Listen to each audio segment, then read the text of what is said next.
Pastarąjį dešimtmetį dažnai girdime apie Lietuvos lazerių sektoriaus įmonių pasiekimus, laimėjimus ir gautus tarptautinius apdovanojimus. Vis gerėjantis šių įmonių rodikliai rodo, kad norint sėkmingai konkuruoti pasaulinėje rinkoje, darbuotojams būtina nuolat mokytis, atnaujinti žinias. 3 metus Lazerių ir šviesos mokslų ir technologijų asociacija įgyvendino darbuotojų kvalifikacijos kėlimo projektą, kurio metu buvo apmokyta 2 kartus daugiau šios srities specialistų nei planuota. UAB Altechna darbuotojai taip pat dalyvavo šiame projekte. Įgijome žinių apie tai, kaip dirbti komandoje, kaip geriau organizuoti savo darbą ir efektyviau išnaudoti darbo laiką. Kalbų mokymai padėjo tom, kad lengviau iš tikrųjų komunikuoti su klientais, partneriais iš užsienio.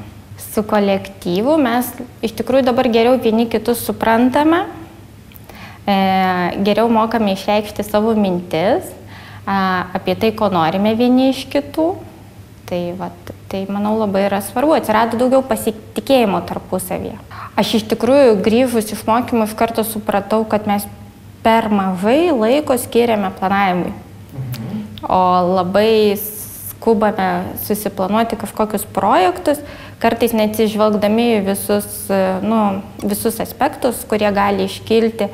Ir netgi, kurie netgi žinomi yra, tiesiog per skubėjimą tu jų nespėjai apgalvoti, nes labai stengiasi greitai pradėti veiklą. O kai tu turi laiko, kartais arba tiesiog stengiasi išsamei susiplanuoti, tai labai palengvina darbą.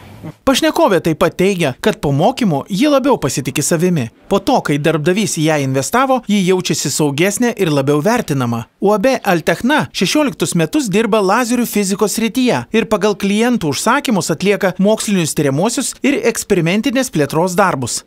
Jie taip pat parduoda lazerinės optikos komponentus, netiesinius kristalus, lazerinę elektroniką ir optomechaniką. Įmonės direktoriaus Tado Lipinsko teigimu, mokymus jie rinkosi labai atsakingai, kad įmonė galėtų sustiprinti silpnasias vietas. Rengiant mokymosi planą buvo bendraujama tiek su partneriais, tiek mes įmonės viduje stengiamės išsiaiškinti, kokių žinių trūksta, ką norėtumėm patobulinti, kur yra mūsų silpnosios vietos, į kurias reikėtų atkreipti dėmesį mokymų metu.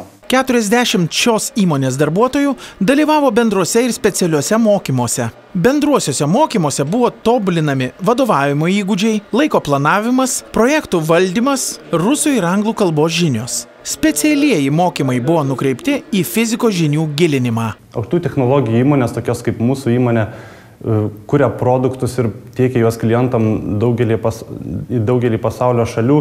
Ir tas kūrimo procesas prasideda nuo idėjos, vėliau darbas laboratorijoje, produkto gamyba ir jo pateikimas galutiniam klientui. Visose šituose etapuose reikalingos tiek bendrusios, tiek specialiosios žinios.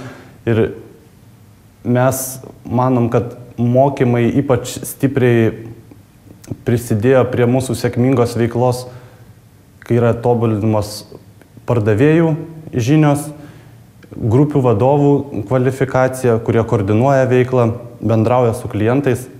Projekto vykdymo metu gal įmonės veiklos rodikliai išaugo, tiek kalbant apie finansinius rodiklius, tiek apie vienam darbuotojui sukuriamą pridėtinę vertę. Ir tai galbūt yra tas pagrindinis matas, kuriuo mes galėtume matuoti, tas projektas buvo sėkmingas ar nesėkmingas.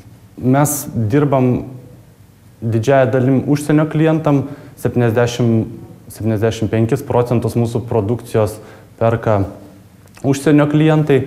Tai džiugu, kad bendraja dalimi šitie pardavimai auga, eksportas auga. Ypač išaugo pardavimai į Prancūziją, į Vokietiją. Dabar tikimės ir taikomės į JAV rinką.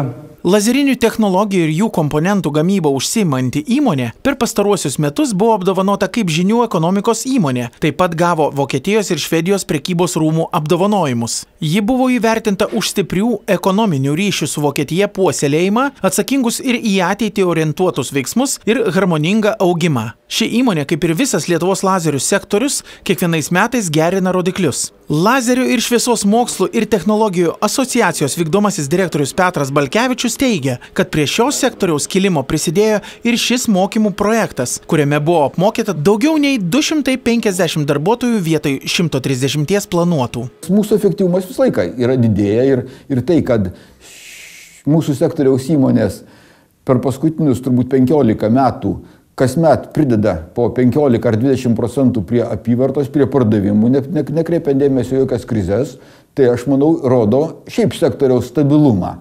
Ir tas mokymasis tikrai niekas negali paneigti, kad jis neprisidėjo, nes praktiškai pernai mes 20% pridėjom ir užpernai pridėjom 20% prie savo apyvartos, tai tikrai tas mokymas prisidėjo.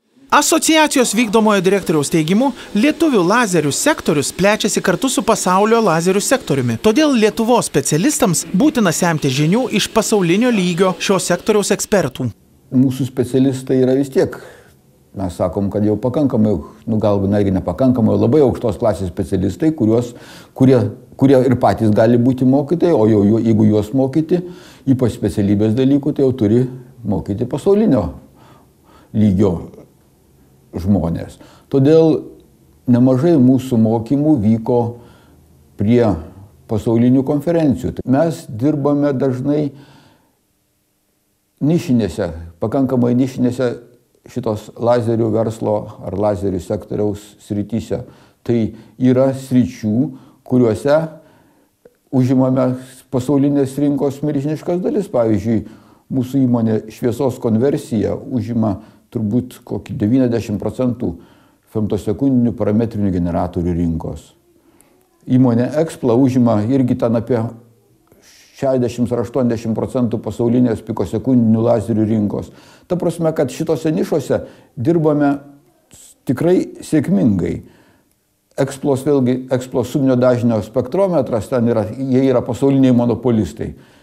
Tiesa, jų reikia, aišku, kokių 4 ar 6 vienetų per metus, bet daugiau niekas negamina tokių. Pasak pono Petro Balkevičiaus, labiausiai pasiteisinę mokymai bus tęsiami net ir pasibaigus projektui, nes matoma didžiulė nauda Lietuvos įmonių specialistams. Tai rodo ir tarptautiniai apdovanojimai, ekspertų įvertinimai bei didėjanti pasaulinė lazerių rinkos dalis, kurią užima mūsų šalies lazeriai.